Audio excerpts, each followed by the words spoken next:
Okay, question is मॉबी adjustments आप देखते चलना, स्टैंडर्ड के हिसाब से एडजस्टमेंट क्या होनी चाहिए।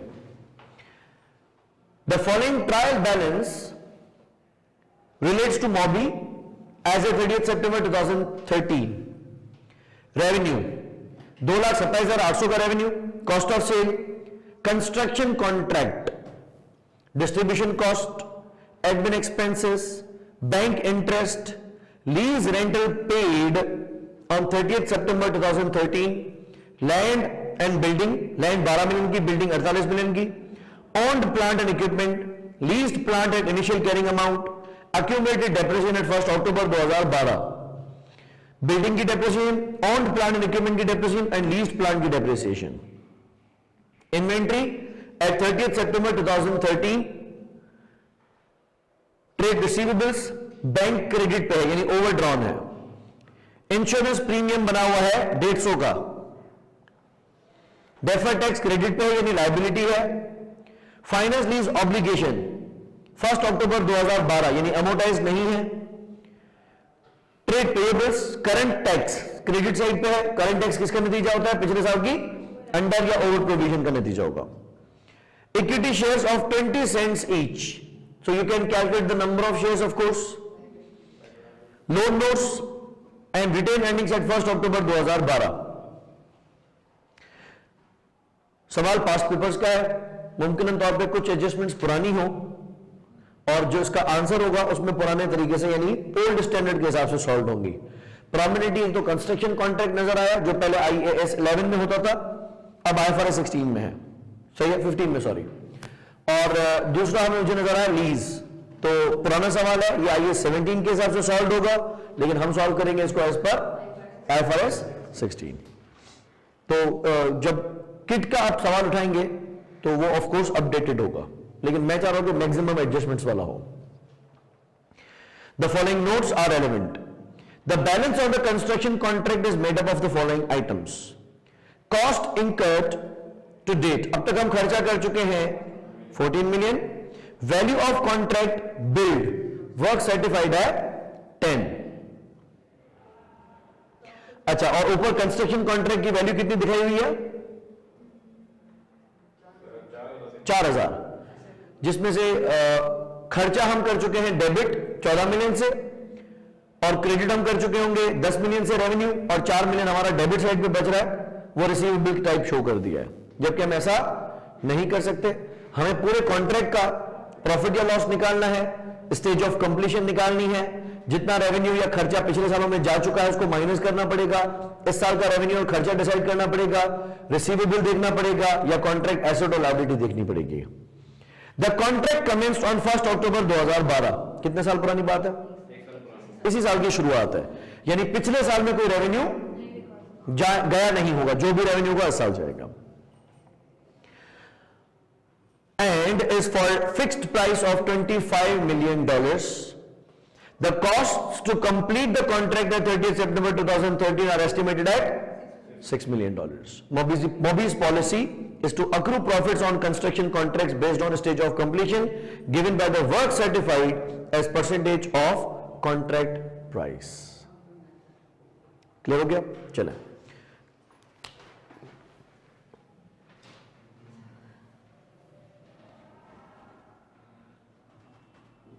Construction contract,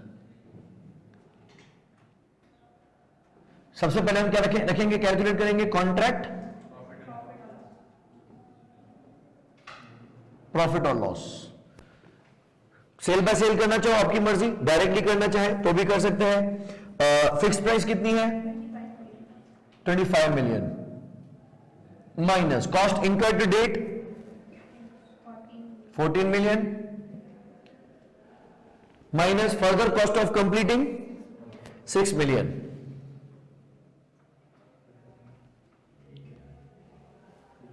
We are expecting profit of 5 million. अब हम मेजर करेंगे SOC, स्टेज ऑफ कंप्लीशन। कितना वर्क सर्टिफाई हो चुका है, 10 million, out of total price 25।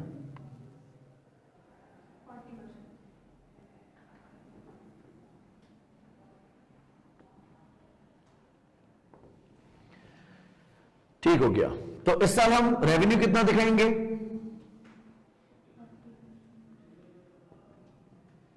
पूरे रेवेन्यू का 40%, जो कि बनेगा 10,000। फिर हम दिखाएंगे प्रॉफिट, वो बैलेंसिंग फिगर होती है। तो 5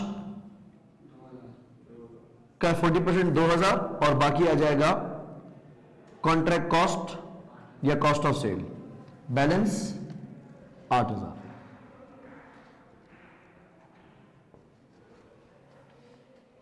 तो हम रेवेन्यू में दिखाएंगे 10 मिलियन और कॉस्ट ऑफ सेल में दिखाएंगे 8 मिलियन। 2 मिलियन का प्रॉफिट ऑटोमेटिकली हो जाएगा। अच्छा, इसने ये नहीं बताया कि जो हमने बिल किया है और जो हमें पैसे मिले हैं उनमें फर्क है या नहीं है।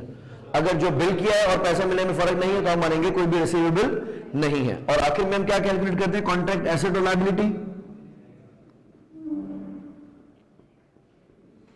कैसे कैलकुलेट करेंगे? Cost incur to date. कितनी कॉस्ट इंकर हो चुकी है? 14,000 प्लस करेंगे प्रॉफिट टू डेट। अब तक प्रॉफिट रिकॉर्ड कर चुके हैं 2 मिलियन, क्योंकि पिछले सालों में कोई नहीं गया हुआ। और माइनस क्या करेंगे? Correct, progress Billings. और बिलिंग हमने कितनी की? 10,000 की।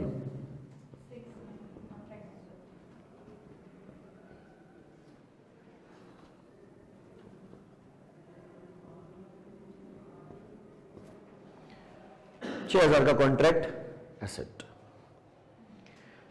फिर तो आप रेवेन्यू रिकॉर्ड करेंगे और कॉस्ट ऑफ सेल रिकॉर्ड करेंगे और कॉन्ट्रैक्ट एसेट रिकॉर्ड करेंगे। 6,000 का डबल इंक्रीज करते हैं।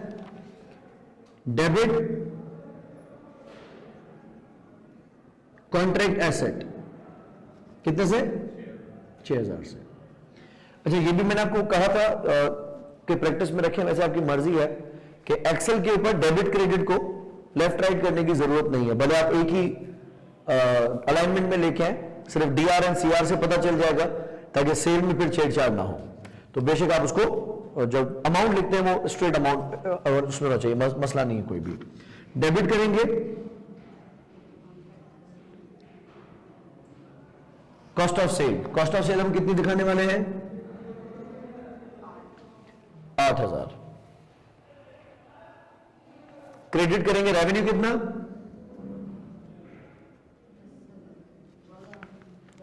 10,000। और क्रेडिट आपके पास ट्रायल बैलेंस में ऑलरेडी कितना रिकॉर्डेड है कंस्ट्रक्शन कॉन्ट्रैक्ट के नाम से?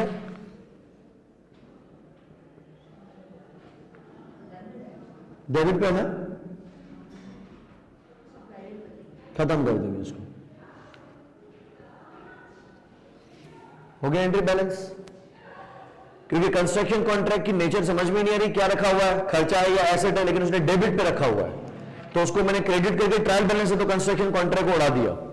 अब मैंने रेवेन्यू रिकॉर्ड करना है, कॉस्ट ऑफ सेल रिकॉर्ड करनी है, प्रॉफिट खुद ब खुद आ जाएगा। और 6 मिलियन का अब मैंने दिखाना है कॉन्ट्रैक्ट एसेट। ठीक हो गया। Note number 2, मोबी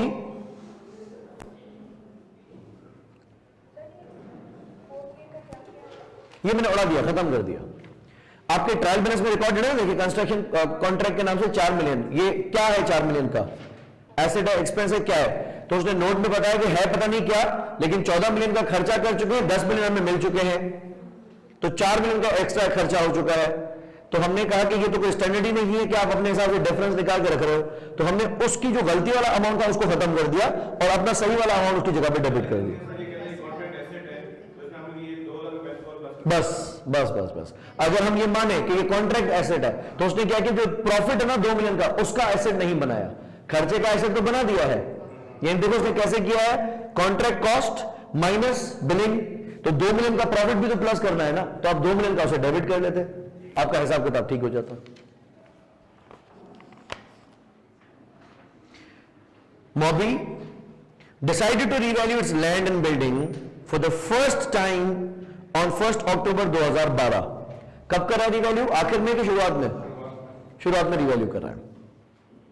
A qualified valuer determined the relevant revalued amount to be $16 million for the land and $38.4 million for the building. The building's remaining life at the date of revaluation was 16 years. This revaluation has not yet been reflected in the trial balance figures. Mobby does not make a transfer from revaluation reserve to retained earnings in respect of realization of revaluation surplus. Deferred taxes rate is applicable on revaluation surplus at 25%. Revalue कर लेते हैं। आपके पास अभी land and building का scene क्या है?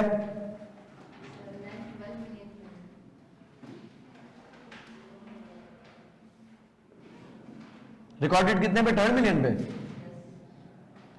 ठीक है, फेयर वैल्यू कितनी है?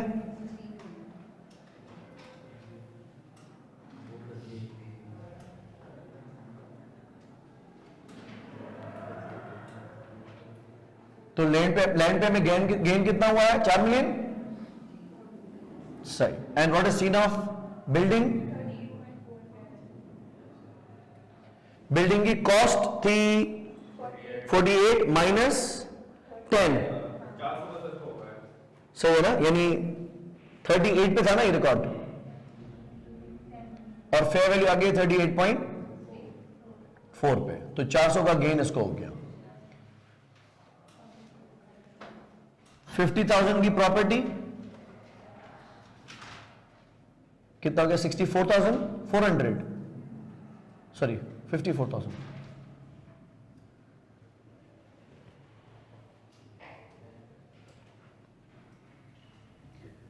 $4,400 का रिवैल्यूएशन सरप्लस।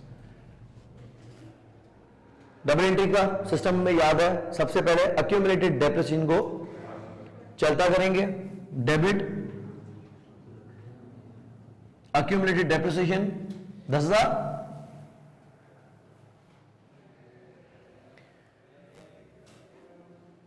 ठीक है। अच्छा, और वो है कितनी में से? 60 की है कॉस्ट के हिसाब से, 48 प्लस 12, 60 वाली चीज 54.4 पे आ रही है। क्रेडिट करेंगे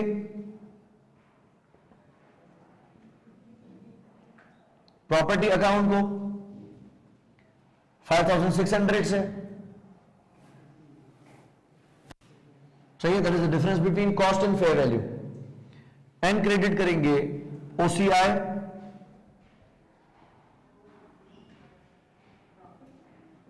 एंड रिवैल्यूएशन सरप्लस 4,400।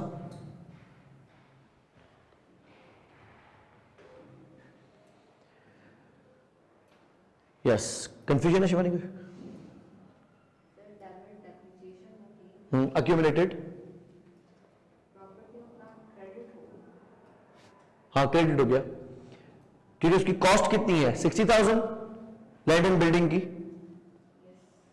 और उसकी फेयर वैल्यू कितनी है? 54,400।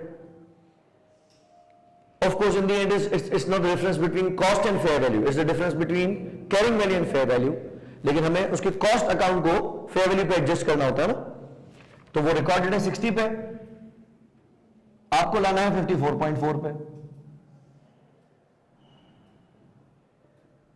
कॉस्ट माइनस फेयर वैल्यू, सही है। हमेशा हम यही एंट्री करते हैं, एक बार रिकॉल कर लीजिएगा। अच्छा, उसके बाद कहता है कि डेफर्ड टैक्स का सीन है, तो रिवैल्यूएशन सरप्लस है 4,400 का, यानी अब आपके जो एसेट्स दिखेंगे वो ज्यादा वैल्यू पे दिखेंगे। डेप्रिसिएशन चार्ज कर देते हैं पहले,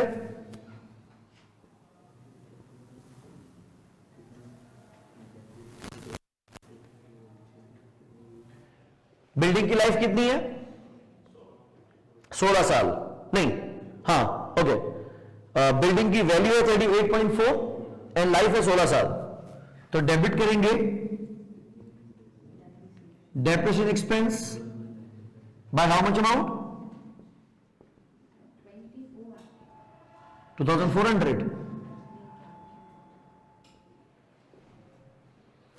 आपको सेल में डालना है simply equal 38,400 divided by 16 and credit करेंगे प्रॉपर्टी। अच्छा, अब सिलसिला देखिएगा, by the end of the year हमारे एसेट की वैल्यू कितनी होगी, कैरिंग वैल्यू कितनी होगी?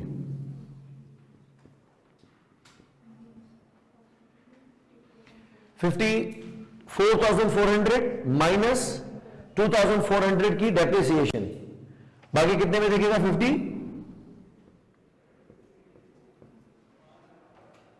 52,000 पे। ठीक है,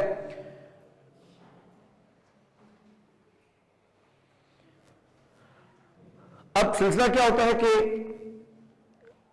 रीवैल्यूएशन की वजह से एसेट की कैरिंग वैल्यू बढ़ जाती है, लेकिन उसका टैक्स बेस नहीं बढ़ता, जिसकी वजह से एक टैक्सेबल टेम्पररी डिफरेंस क्रिएट हो जाता है।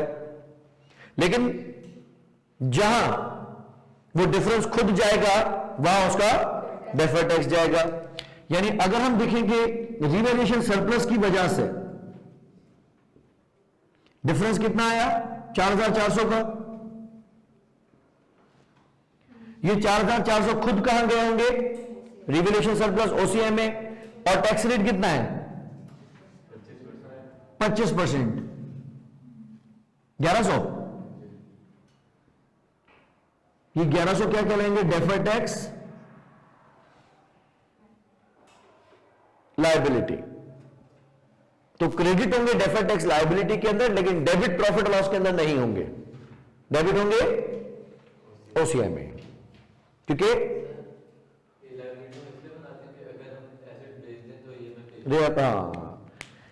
देखिए अल्टीमेटली अब आप डेप्रिशिएट करेंगे ज्यादा से, लेकिन वो डेप्रिशिएट करेगा अपनी मस्ती में चलता रहेगा, क्योंकि टैक्स अथॉरिटी तो नहीं मान रही ना। तो या तो ये डेप्रिशिएट हो के खत्म हो जाएगा, या तो ये डिस्पोज ऑफ होके खत्म हो जाएगा। लेकिन if there is a difference between carrying value of an asset and tax base of an asset, तो डिफरेंस को टैक्सेबल टेम्पररी डिफरेंस कहते हैं और डेफर्ड टैक्स लायबिलिटी बनाते हैं। लेकिन अगर ये डिफरेंस की वजह प्रॉफिट एंड लॉस और टैक्सेबल प्रॉफिट के अंदर होने वाला कोई आइटम है, तो डेफर्ड टैक्स भी वहीं जाएगा। लेकिन क्योंकि ये ओसीआई में जा रहा है तो उसका डेफर्ड टैक्स भी ओसीआई में जाएगा। अगला, the leased plant was acquired on 1 अक्टूबर 2011। कितने साल पुरानी बात है? 2 साल। Under 5-year finance lease which has an implicit interest rate of 10%. The rentals are $9.2 million per annum payable on 30th September each year. तो हम रिकॉर्ड करते हैं एक राइट ऑफ यूज एसेट और एक रिकॉर्ड करते हैं लीज लायबिलिटी। पहले हम मेजर किसको करते हैं?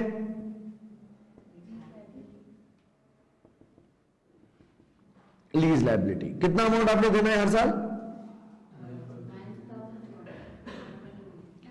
एंड इंप्लिसिट इंटरेस्ट रेट कितना है? 10%। लीज टर्म कितना है? 5 साल।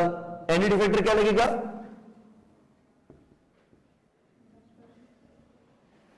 3.790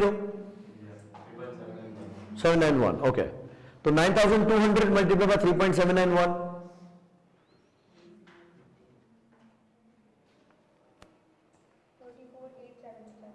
सॉरी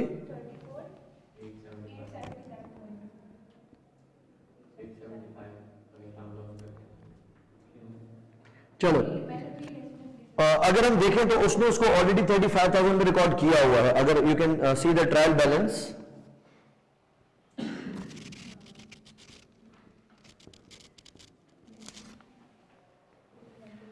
यूजुअली वो क्या करता है, सर्टेन डेसिमल प्लेसेस लेता है, तो अगर इसको 3.8 के हिसाब से करेंगे तो गालिबन 35,000 में पहुंच ही जाएगा। लेकिन खैर 100 बातों की एक बात इसने कहा कि ट्रायल बैलेंस में वो राइट ऑफ यूज एसेट और लीज लायबिलिटी 35,000 पे रिकॉर्डेड है।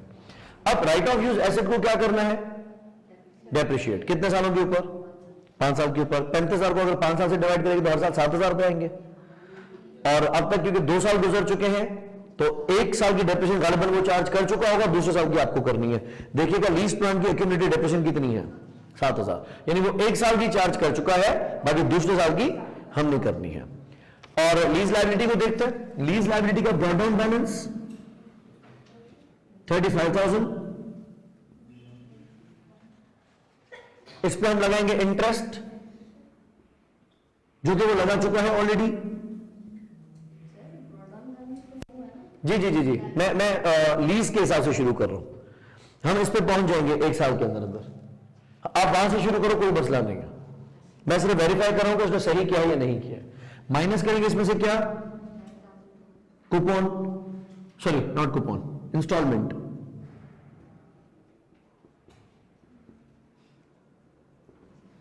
Instalment is 9,200।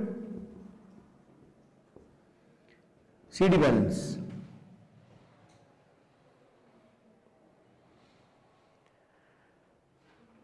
28,800।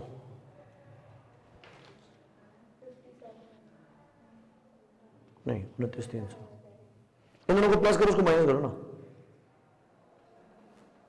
35,700, 29,300 सॉरी लिखा हुआ है, आप उसमें देख सकते हैं ट्रायल बैलेंस में। ठीक है, उसने यहां तक का सफर हमें तय करके दिया है, यानी 1 साल right of use asset depreciate भी करके दिया है उसमें, और 1 साल अमोर्टाइज करके भी दिया है। अब राइट ऑफ यूज को एक मजीद साल हमने डेप्रिशिएट करना है और उसको अमोर्टाइज करना है। अब हमारा ओपनिंग बैलेंस होगा 29,300। इस पे इंटरेस्ट हम चार्ज करेंगे इस साल 2930, 9,200, 62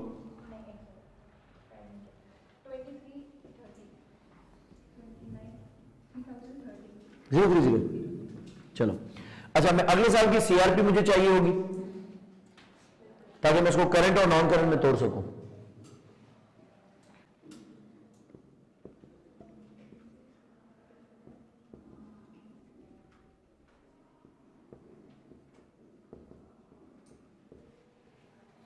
तो लायबिलिटी कितनी बनेगी तीसरे साल के आखिर में, 16,3 सही है। So difference between these two CDs would be CRP, या difference between these two would be CRP, और जो भी कैपिटल रीपेमेंट होगी उसको हम कहां दिखाएंगे, as a current liability, and 16,133 को हम दिखाएंगे as a non current liability. Easy with this, क्योंकि ये फाइनेंस लीज वाला पार्ट था, तो ये पुराने स्टैंडर्ड में भी वैसे ही डील होता था, अभी भी वैसे ही डील होता है, विद द ओनली डिफरेंस कि इसको अब आप लीज्ड प्लान नहीं लिख सकते, इसको आप राइट ऑफ यूज प्लान लिख सकते हैं।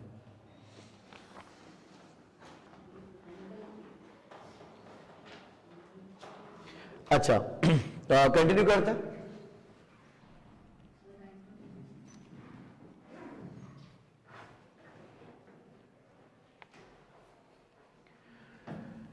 डेबिट करेंगे डेप्रिसिएशन एक्सपेंस। आपका प्लान रिकॉर्ड हुआ था 35,000 पे एंड हैविंग लाइफ ऑफ या लीज टर्म ऑफ 5 इयर्स, तो 7,000 से हम डेबिट करेंगे डेप्रिसिएशन एक्सपेंस एंड क्रेडिट करेंगे अक्यूमुलेटेड डेप्रिसिएशन या राइट ऑफ यूज एसेट 7,000 से। लीज की तमाम एडजस्टमेंट्स डन है। नेक्स्ट नोट,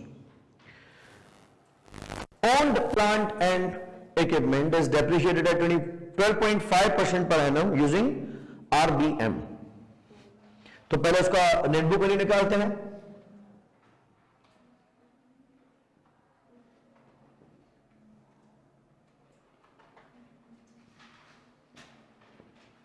कॉस्ट कितनी है, 65,700 माइनस accumulated depreciation 17,700, 48,000 की net book value at the start of this year 1 October 2012, और इस पे हम लगाएंगे RBM 12.6,000।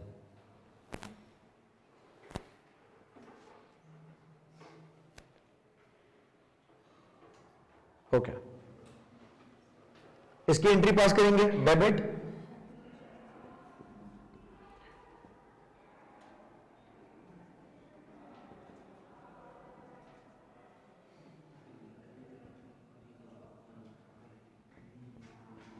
Remember double entries are not mandatory, ये सिर्फ आपकी हेल्प की वजह से है।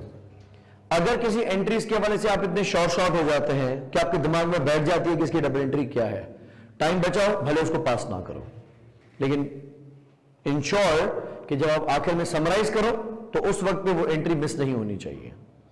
तो अगर आपने डेप्रेशन कैलकुलेट करके रख दी तो भी इनफ है, वैसे प्रोवाइडेड आपको याद रहे। कोशिश ये करिएगा कि जब ये सवाल करने बैठे ना, बीच में ब्रेक नहीं आना चाहिए, ब्रेक या डिस्टर्बेंस नहीं आनी चाहिए।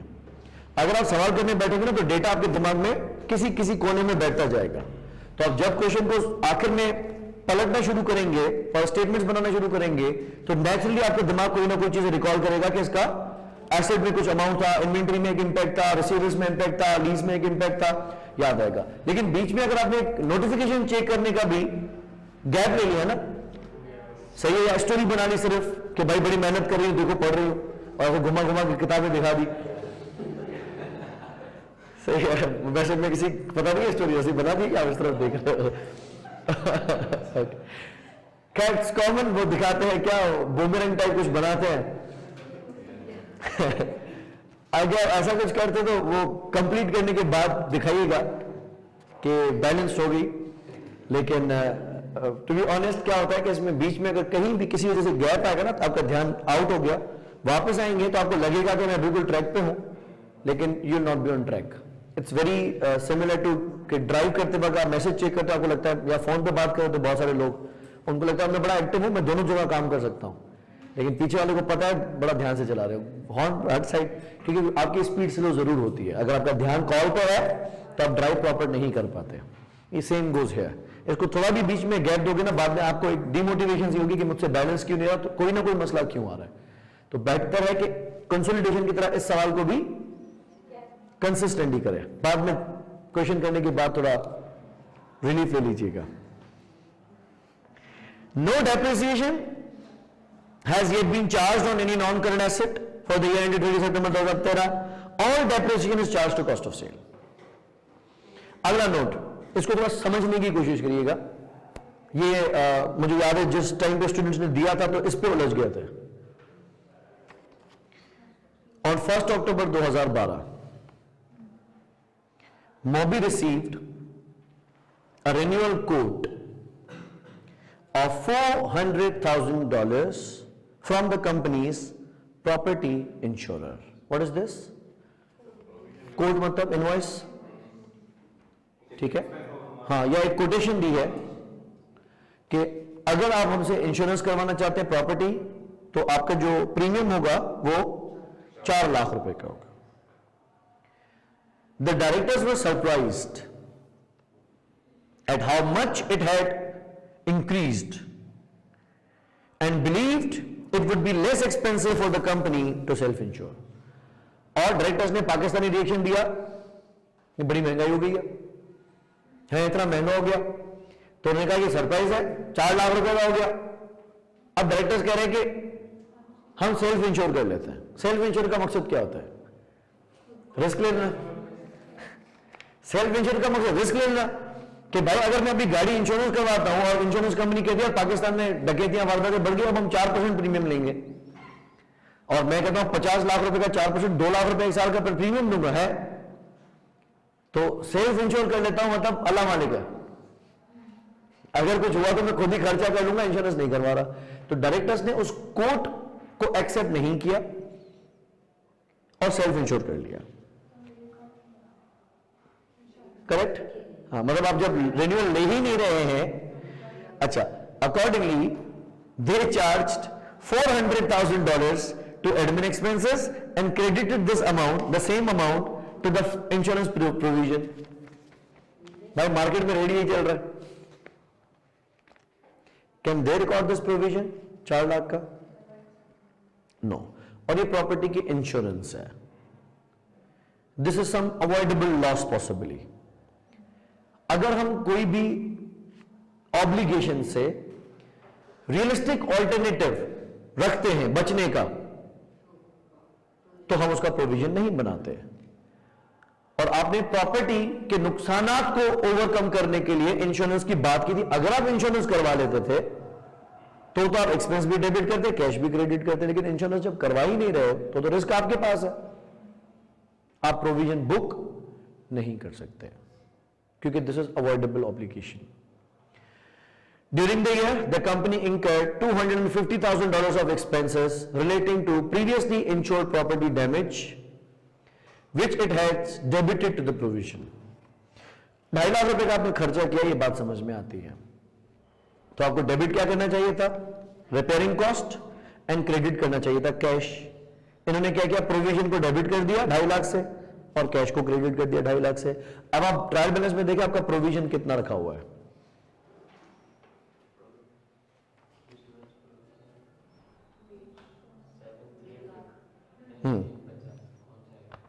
150 है ना? मिल गया? बीचों बीच है, बैंक के नीचे. सही है. 150. हाँ, 400 का प्रोविजन क्रेडिट किया था भाई ने पहले और फिर 250 से डेबिट कर दिया, बाकी 150. लेकिन वो तो भंड मारेगा ना. तो हमें जज्बाती नहीं होना, हमें ठीक करना है. क्लियर? हाँ. तो आप प्रोविजन को बोलेंगे तुम जाओ यार, तुम हो ही नहीं. ऐसे केस में उसूलन हमें 4 लाख से एडमिन एक्सपेंस को डेबिट नहीं करना था, प्रोविजन को क्रेडिट नहीं करना. एडमिन एक्सपेंस क्रेडिट कर दो 4 लाख से, भाई उसको वाइंड अप कर दिया, फिर 2.5 लाख की एंट्री पास कर दो. सही है. या आप सिर्फ 1.5 लाख की बात करो, 2.5 लाख हो गए ना, एडमिन एक्सपेंस में चले गए ना, बाकी जो 150 है उसको एडमिन एक्सपेंस से क्रेडिट करके प्रोविजन में डेबिट कर दो. जो 2.5 लाख का खर्चा होगा उसको जाने देते हैं. तो दोनों ऑप्शंस हैं, या तो पहले पूरी गलती दुरुस्त करो और फिर करेक्ट एंट्री पास करो. ओके, जैसा आपको ठीक लगे. 4 लाख से खत्म किया आपने प्रोविजन, 4 लाख से क्रेडिट किया, सही है, और 2.5 लाख से आप दोबारा एंट्री पास कर दो तो सब मुमकिन है. या डायरेक्टली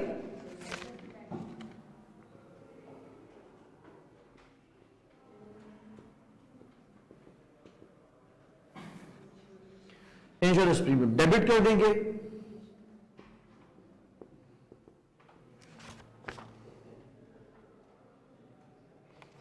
प्रोविजन 150 से एंड क्रेडिट कर देंगे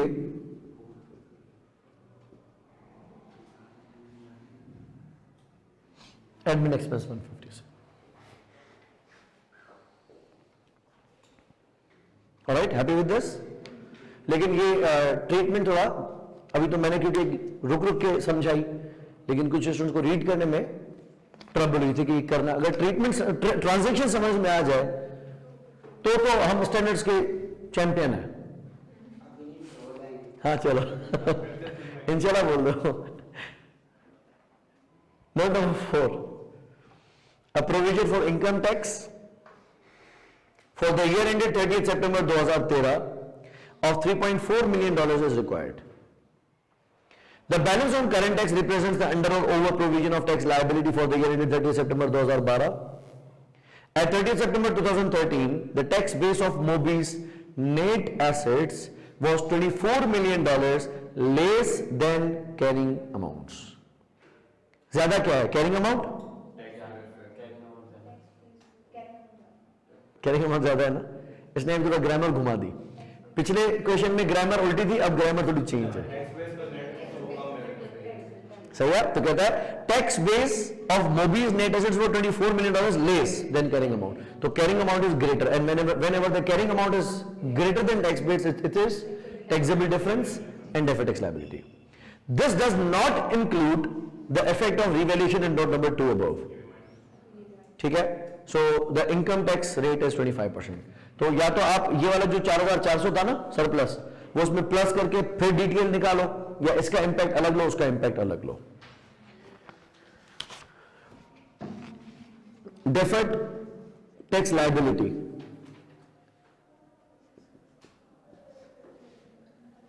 ईयर एंड पे कितनी होगी? अभी डिफरेंस कितना है? 24,000। In tax rate is 25%, 6,000। और as per trial balance it was 8,000।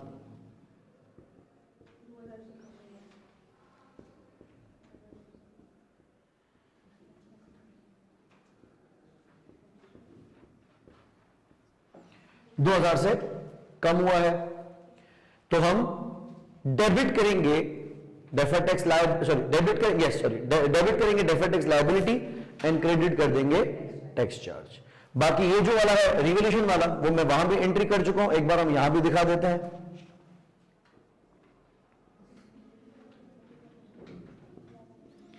Revaluation की वजह से हमारी कितने से क्रिएट हो रही लायबिलिटी? 1100 से, और उसकी पहले से लायबिलिटी कोई नहीं थी, तो ये पूरा का पूरा अमाउंट कहां जाएगा? ओसीआई में। ठीक है, अब हमारी लायबिलिटी कितनी हो जाएगी? 7,100। 6,000 पुरानी थी, 1,100 ये आ गई, और पहले थी 8,000। ये नेट इंपैक्ट है 900 का, लेकिन 900 से 1,200 टैक्स चार्ज में क्रेडिट हो रहा है और 1,100 ओसीआई में डेबिट हो रहा है।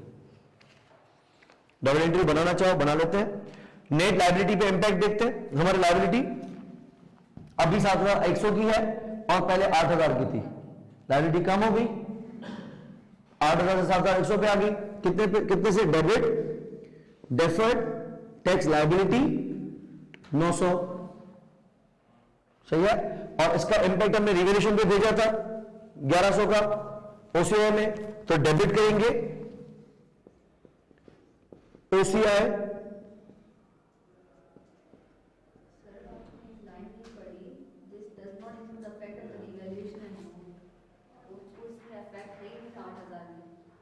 नहीं है, और 8,000 में तो था भी नहीं, हो भी नहीं सकता था। पिछले साल रिवैल्यूएशन हुई कहां थी? 8,000 में अगर होता भी तो क्या फर्क पड़ जाता 8,000 पे? कुछ भी नहीं, क्योंकि 8,000 तो पुराने साल की फिगर है। ये कह रहा है ये जो 24, 8,000 की बात नहीं कर रहा, वो कह रहा है ये जो 24,000 मैंने बताया ना, इसके अंदर रिवैल्यूएशन वाला एलिमेंट शामिल नहीं है, सही है। अब होगा क्या? 24,000 का ये प्लस 4,400 करो, देखो 24,000 एक्सेल पे लिख दो, 24,000 का डिफरेंस क्वेश्चन में बताया, प्लस 4,400 जो रिवैल्यूएशन की वजह से है, कितना हो गया? 28,800, 28,400, इसका लगाओ 25%। Now this includes the impact of revaluation, ठीक है। तो इसलिए ये वाला ना मैंने आंखें बंद करके प्रॉफिट लॉस में भेज दिया 2,000 वाला, क्योंकि उसने कहा कि इसमें रिवैल्यूएशन का खसट है ही नहीं। अगर होती तो मैं क्या करता? 24 में से 4,400 उल्टा माइनस करता, 19,600 और इसका डिफरेंस निकाल के प्रॉफिट लॉस में लेके जाता। लेकिन इसने मेरी जिंदगी आसान कर दी। डेबिट हो गए दोनों, और क्रेडिट क्या होगा?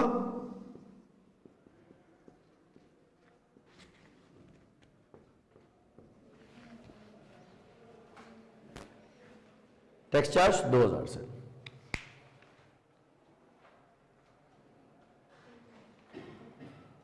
All good. अब प्रॉफिट लॉस में कितना जाएगा?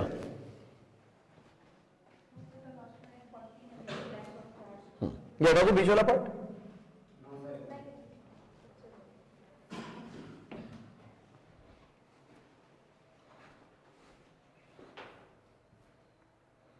आपकी स्पीड ठीक चल रही है शिवानी? हो गया? कर लिया था वैसे ही या अभी चल रहा है?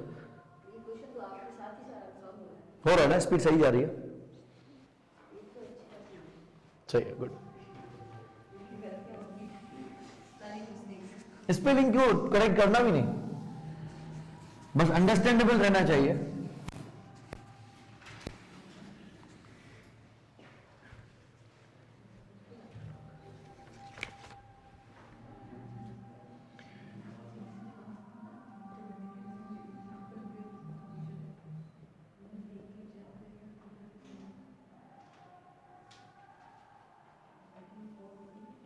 ओके, क्या क्या भेजेंगे? एक प्रोविजन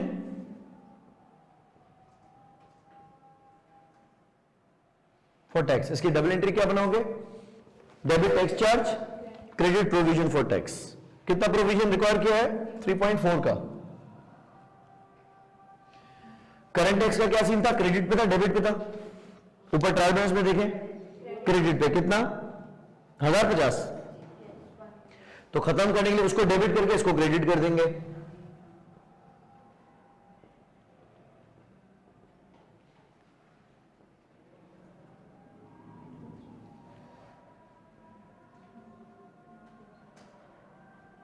और defer tax 2000।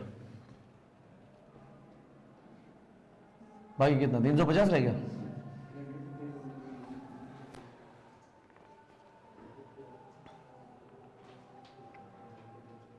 Number 5. The $40 million loan note was issued at par on 1st October 2012. कितने साल पुरानी बात है? 1 साल। No interest will be paid on the loan note. इसको हम कहते हैं जीरो रेटेड, जिसपे कूपन नहीं होता। लेकिन इन्वेस्टर बेवकूफ तो नहीं हो सकता, तो हम क्या करेंगे? उसको सारा कंपाउंड करके देंगे, यानी इफेक्टिव एंड कंपाउंड यहां पे बिल्कुल सेम हो जाएंगे। However, it will be redeemed on 30th September 2015 for 53,240,000। अच्छा, ये तो इंटरेस्ट उसने बता दिया, अदरवाइज आपको फॉर्मूला पता है ना, future value is equal to present value multiply by 1 plus i power n. तो फ्यूचर वैल्यू आप उसको रिडीम कितने में करने वाले हो? रिडीम होने वाला है ये, हाँ 53.24। प्रेजेंट वैल्यू वहां मल्टीप्लाइड है, डिवाइड में आ जाएगी, ठीक है। और उसको n खाली करने के लिए nth रूट कर देंगे। मैथ्स कहते हैं ना, उसका n खाली करने के लिए dividing by 1 power n both sides, ऐसे करते ना ऐसा, तो n में कैंसिल होकर खत्म हो जाता है। कैसे निकालोगे? परसेंटेज किस पे निकालोगे? इस सवाल ने बताई है ऐसे परसेंटेज, अगर बताइए, मैं बता रहा हूं, लेकिन अगर ना होती तो आय को कैसे फारिग कर सकते हैं? सही है, तो इसका फॉर्मूला वैसे मैथमेटिकली क्या होता है? 1 डिवाइड बाय n। लाइफ कितनी है? कितने साल के बाद रिडीम होना? 3 साल। 1 वहां में प्लस में, तो माइनस में आ जाएगा, तो इसको आप क्यूब रूट भी कर सकते हो। नहीं नहीं नहीं नहीं नहीं, मैं ऐसे एक्स्ट्रा बता रहा हूं, ये फाइनेंस का पार्ट है,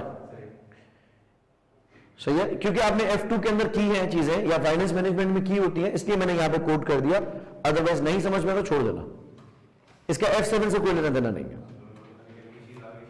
हाँ 10% है ना ये, इसमें गिवन है 10%। सही है, 10% इज व्हाट? इफेक्टिव। अच्छा, तो क्या इस साल, क्योंकि आप इस बार इंटरेस्ट कोई नहीं देने वाले हो, तो चार्ज भी कोई नहीं करोगे क्या? चार्ज तो करेंगे, क्योंकि हम तो मैचिंग कॉन्सेप्ट को फॉलो करने वाले हैं। तो हमारी लायबिलिटी रिकॉर्डेड है 40 मिलियन पे, इसमें हम फाइनेंस कॉस्ट रिकॉर्ड करेंगे 10%, 4,000। तो डेबिट करेंगे फाइनेंस कॉस्ट 4,000 एंड क्रेडिट करेंगे loan note 4,000।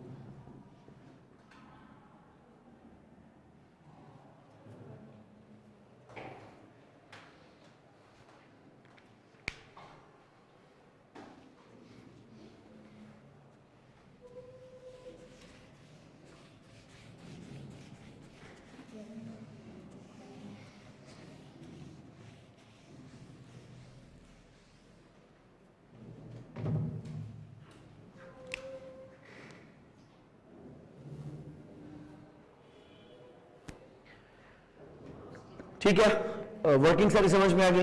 Now heading towards statement of profit और लॉस। मैं थोड़ा भगाता हूं उसको, हाँ, फॉर्मेटिंग का आप ख्याल कर लीजिएगा। वैसे उसूल में क्या करना है, नाम लिखना है और स्टेटमेंट को स्पेसिफाई करना है। This is statement of profit और loss and other comprehensive income. साल कौन सा है, for year ending 30th September 2013। Revenue कितना है, 227800। Any adjustment? Yes. Construction contract वाली कितना आ गया रेवेन्यू फिर? 10,000 इंटू 37,800 हो गया ना।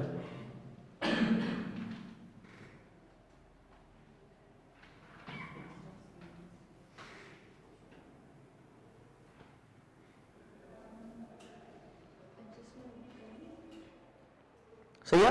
कॉस्ट ऑफ सेल की आपको एडजस्टमेंट करनी चाहिए क्योंकि कॉस्ट ऑफ सेल में अक्सर अमाउंट ज्यादा होते हैं। तो cost of sale as per trial balance कितना है, 164.5।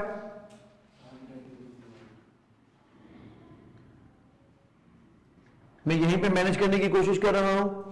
एक आपने डेप्रिसिएशन चार्ज की थी बिल्डिंग की, कितनी इस साल जो नई वाली आई थी?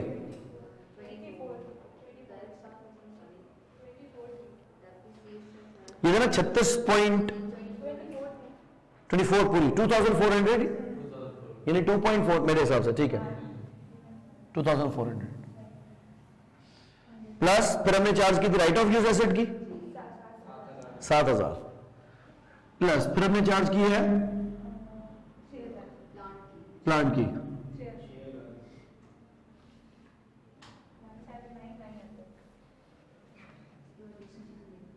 179। गुड। कंस्ट्रक्शन कॉस्ट कितनी थी? 8,000। 187,900। अब इस चीज में आप एक्सेल का बेनिफिट लेंगे ऑफ कोर्स कि जब भी आपको कोई चीज बाद में भी याद आएगी, पहली बात तो जब भी कोई काम करो उसको डबल एंट्रीज को एकदम गो थ्रू करते जाओ। आपको चीजें याद है तो आप वहीं पुट करते जाओ। और कॉस्ट ऑफ सेल की अक्सर अलग ही वर्किंग करें, जहां भी 2 या 2 से ज्यादा एडजस्टमेंट्स हो, कोशिश करके उसको कंजेस्टेड ना करें, उसकी अलग से वर्किंग्स करते हैं। ग्रॉस प्रॉफिट कितना आ गया?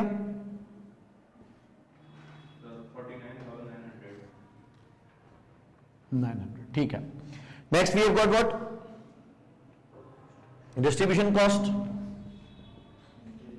कोई एडजस्टमेंट नहीं थी, 13,500। Admin expense yes.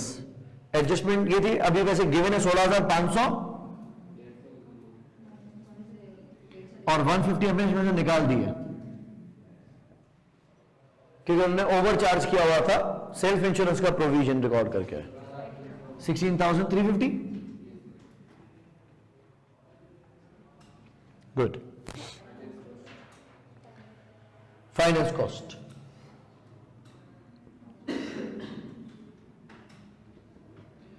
Cost given है बैंक इंटरेस्ट 900 का प्लस लीज वाला इंटरेस्ट कितना था?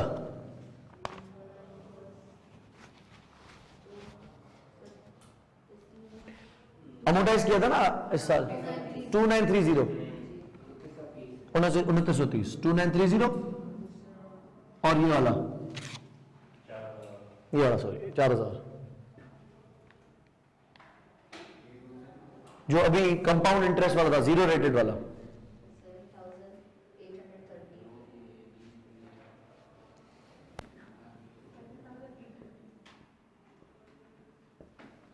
कोई अदर इनकम तो नहीं है? ठीक है। Profit before tax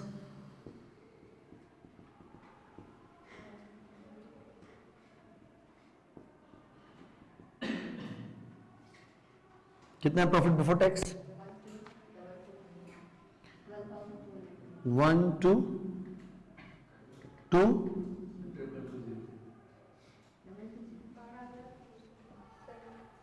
12,220 and tax charge you have just calculated is profit loss में क्या जाने वाला था ये ना 350 सिर्फ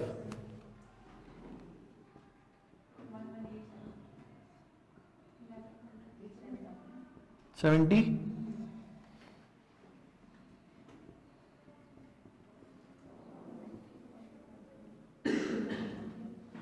so this is profit for the year.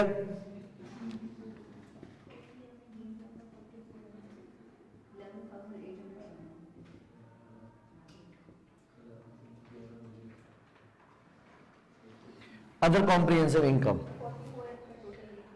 Other comprehensive income में एक आया था रिवोल्यूशन गेन 4,400 और माइनस करेंगे deferred tax 1100। Other comprehensive income आ गई 3,300 की,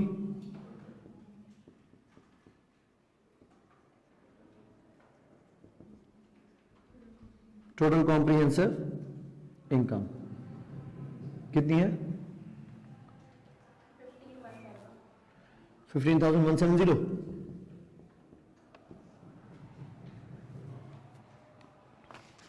next statement of financial position बनानी है। Statement of changes in equity is not required in this case.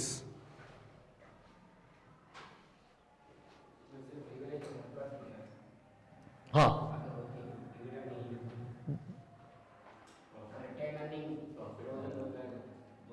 सही है, अगर SOC statement of changes in equity देता तो आपकी बात वैलिड है। इसमें एक बात का ध्यान रखिएगा statement of changes in equity में ना,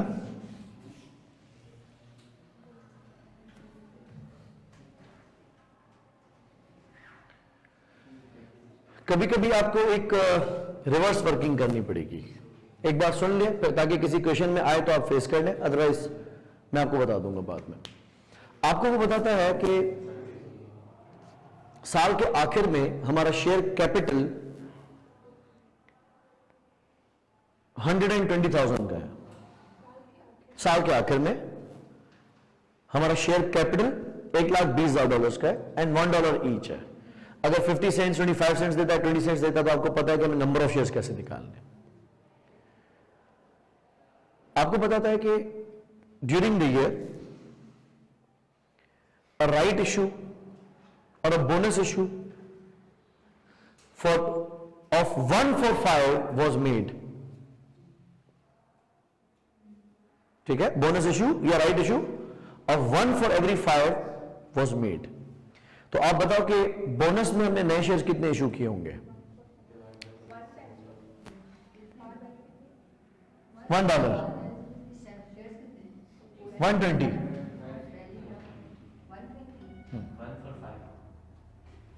1 for 5 यस जी जी जी जी। और आपको बताया गया है कि बोनस हमने दिया था या राइट हमने दिया था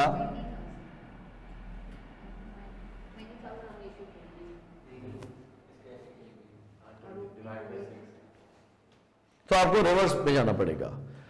अगर आप इसको डिवाइडेड बाय 5 मल्टीप्लाई बाय 1 करेंगे तो गलत है, क्योंकि this is inclusive of bonus. This is what? Inclusive of bonus. तो ये फॉर्मूला हम क्या बनाएंगे? प्री बोनस शेयर्स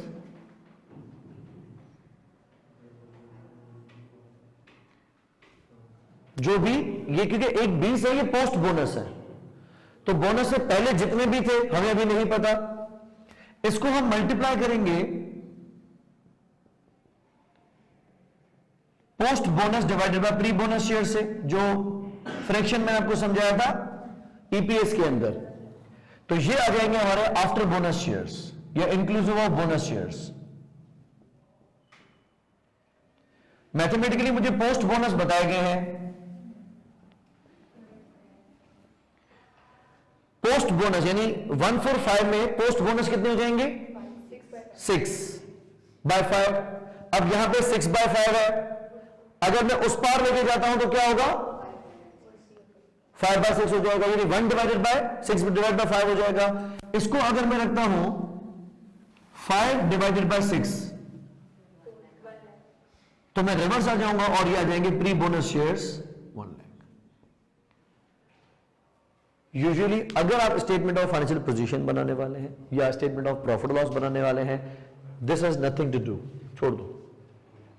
लेकिन अगर आप statement of changes in equity भी बनाने वाले हो तो ओपनिंग शेयर कैपिटल कितना रखोगे और दिखाओगे कि हमने बोनस दिया था 20 का एंड आफ्टर बोनस ये 1,20,000 है। तो statement of changes in equity के अंदर क्योंकि हर एक अमाउंट का ओपनिंग दिखाना है, फिर चेंजेस दिखानी है और क्लोजिंग दिखाना है, सेम। लेकिन वो फ्रैक्शन ऐसा ही लगेगा, pre right and post right, वो वाला कम राइट एक्स राइट वाला चक्कर नहीं लगेगा। सही है, राइट से पहले कितने शेयर्स थे 5, राइट के बाद कितने हो जाएंगे 6, सेम इसी तरीके से होगा। नहीं, ईपीएस का जगह ही नहीं है इसमें। हाँ, ये सिर्फ मैं मैथ समझा रहा हूं कि अगर उसने क्लोजिंग ईयर एंड की फिगर दे दी है तो आपको पीछे आना है, उस पर 145 लगाओगे गलत हो जाएगा, क्योंकि बोनस में बोनस थोड़ी लगेगा, 1/20 में तो बोनस शामिल है। हाँ, बताएगा सब कुछ। हाँ, एसीसी के स्टूडेंट सिर्फ मैथ्स में वीक होते हैं, वो इतनी सिंपल मैथ्स नहीं समझ सकते, वो उलझ जाता है। तो आपको कुछ नहीं करना, आपको इससे पीछे आना है, ऐसे रिवर्स होके जाना है। लेकिन अगर किसी ने 1/20 पे बाय 5 कर दिया तो गलत हो जाएगा ऑफ कोर्स।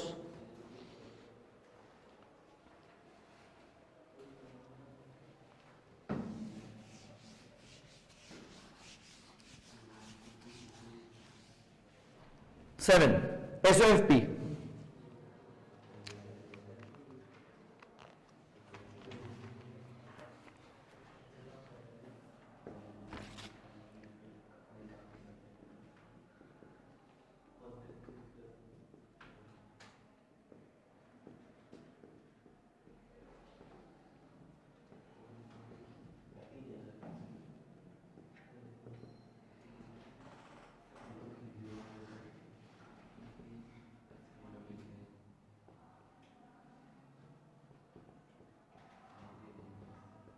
चले अब कोई बताते चलिएगा, पीपीई टोटल मार लेते हैं।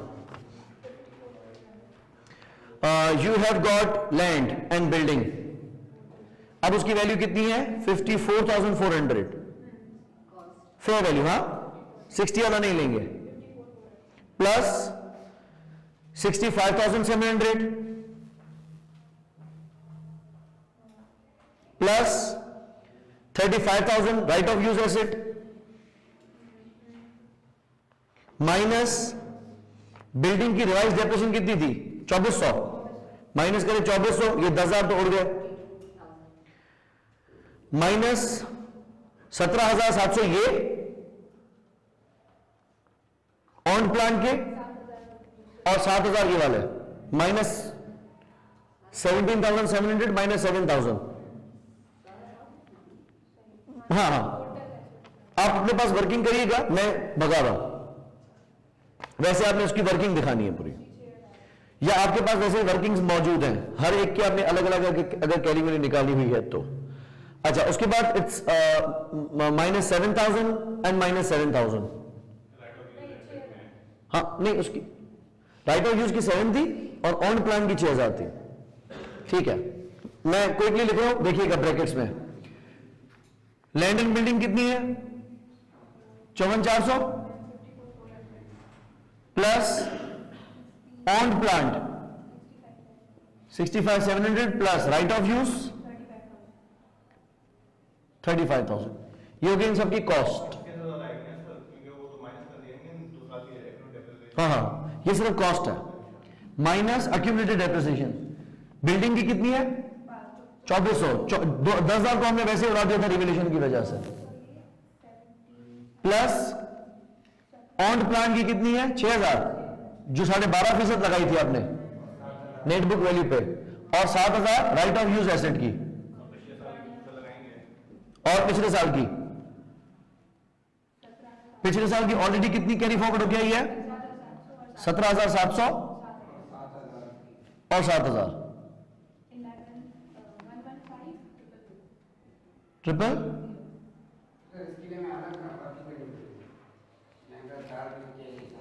नहीं, वहां वैसे आपके पास फॉर्मूलाज मौजूद हैं, क्योंकि आप जब वर्किंग्स करके आए हैं तो आपने इक्वल इक्वल करके जगह जगह को सिलेक्ट कर दिया तो भी चलेगा, लेकिन आपके लिए उनको समेटना मुश्किल हो जाएगा। बेहतर होगा कि आप इसकी अलग से एक वर्किंग कर दें, क्योंकि ये सवाल के अंदर देखो 3 नॉन करंट एसेट्स हैं, वैसे नहीं देता, ठीक है, वैसे 1 या 2 देगा, लेकिन अगर ज्यादा दे और उसमें एडजस्टमेंट्स भी ज्यादा हो तो बेहतर है कि आप उसकी अलग से वर्किंग कर लें। मार्क्स देगा आपको, मार्क्स नहीं मरवाएगा आपके, मेहनत करवाएगा तो मार्क्स देगा आपको, वो जस्टिफाइड होगा। अच्छा, नेक्स्ट इज व्हाट? इंटेंजिबल तो कुछ भी नहीं है, फाइनेंशियल एसेट्स भी कोई नहीं है, इन्वेस्टमेंट प्रॉपर्टी कोई नहीं है, हाँ वो करंट एसेट्स में लेके आते हैं। करंट एसेट्स में एक वी हैव गॉट इन्वेंट्री, एक वी हैव गॉट रिसीवेबल्स और एक we have got contract asset.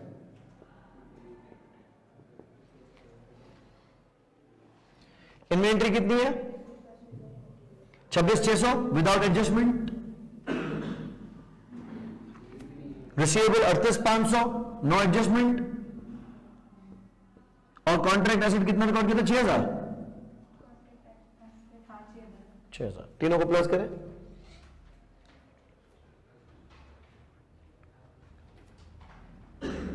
$72,100।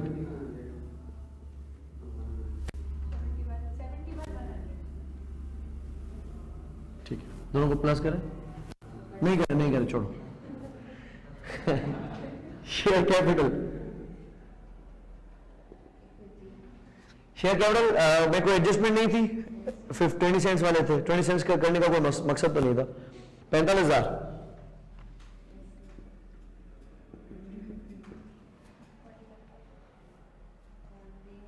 Share premium है नहीं।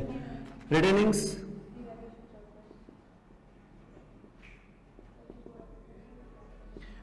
ओपनिंग कितनी गिवन है? 19,800 प्लस इस साल का प्रॉफिट हमने दिखाया 11,870।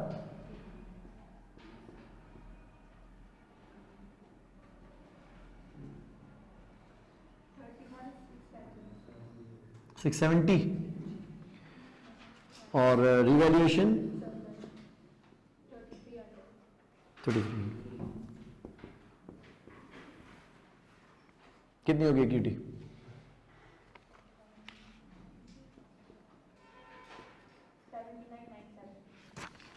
79,970। ठीक है, next we have got non current liabilities.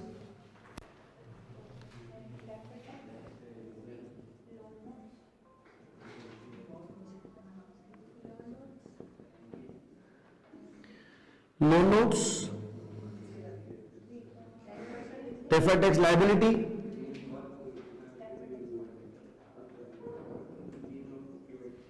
And lease liability. Loan notes हमने अनवाइंड किए थे, 40,000 के थे ना, और 4,000 का हमने अनवाइंड नहीं किया था, तो 44। डेफर्ड टैक्स लायबिलिटी का टोटल कितना? 7,100। और लीज लायबिलिटी का सीडी बैलेंस कितना था? 16,030। 133।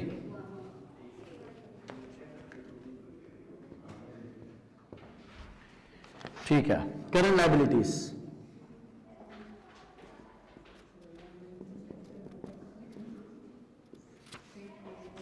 करंट लायबिलिटीज में we have got what?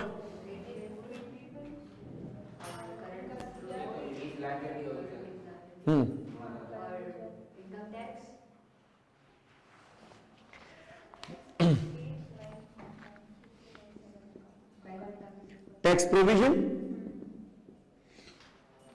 Bank OD, lease liability, pebbles,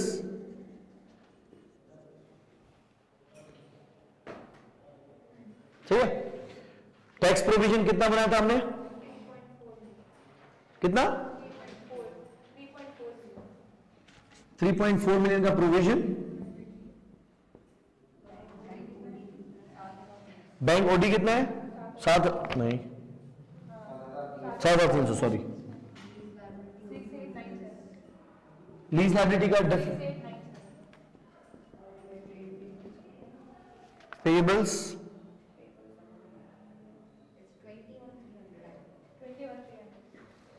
21,300।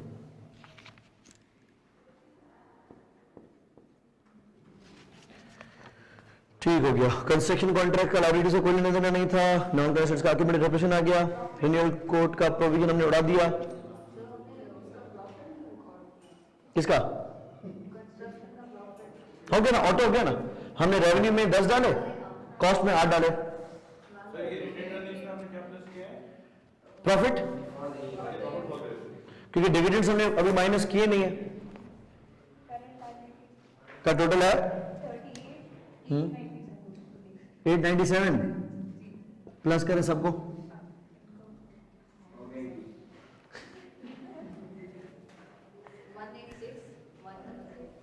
186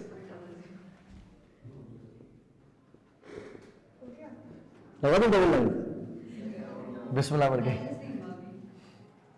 क्या हो गया ना।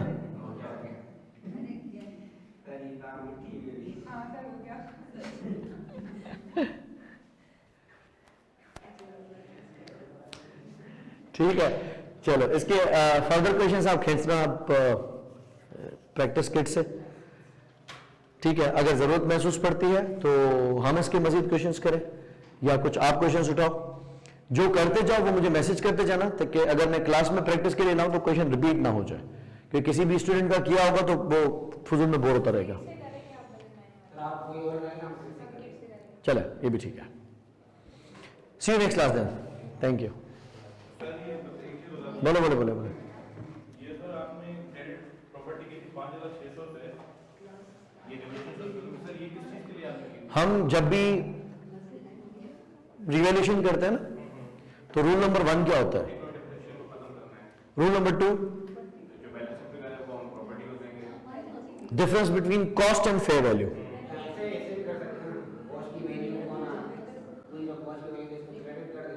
हाँ हाँ हाँ हाँ हाँ हाँ हाँ आपकी मर्जी है। देखो, हमने देखना है कि अब प्रॉपर्टी की कॉस्ट कितनी है और फेयर वैल्यू कितनी है। पॉसिबिलिटी है फेयर वैल्यू कॉस्ट से भी ऊपर जा सकती है, पॉसिबिलिटी है फेयर वैल्यू कॉस्ट से नीचे रह सकती है। अगर फेयर वैल्यू कॉस्ट से भी ऊपर चली जाती है तो हम प्रॉपर्टी को डेबिट करेंगे, अगर कॉस्ट से नीचे जाती है तो हम उसको क्रेडिट करेंगे। आप देखें आपके पास प्रॉपर्टी की वैल्यू कितनी है ट्रायल बैलेंस के अंदर 60,000, और फेयर वैल्यू कितनी है लैंड और बिल्डिंग दोनों को मिला के 54,400। तो 60,000 वाली चीज को आपने 54,400 पे लाना है, तो हमने कॉस्ट अकाउंट को क्रेडिट कर दिया। क्योंकि IAS 16 में हमने क्या पढ़ा था, अगर कॉस्ट मॉडल है तो asset will be carried at cost minus accumulated depreciation and impairment, और अगर रिवैल्यूएशन मॉडल पे है तो asset will be carried at its fair value minus subsequent accumulated depreciation. तो आप उसको कॉस्ट से हटा के फेयर वैल्यू पे लेके आएंगे।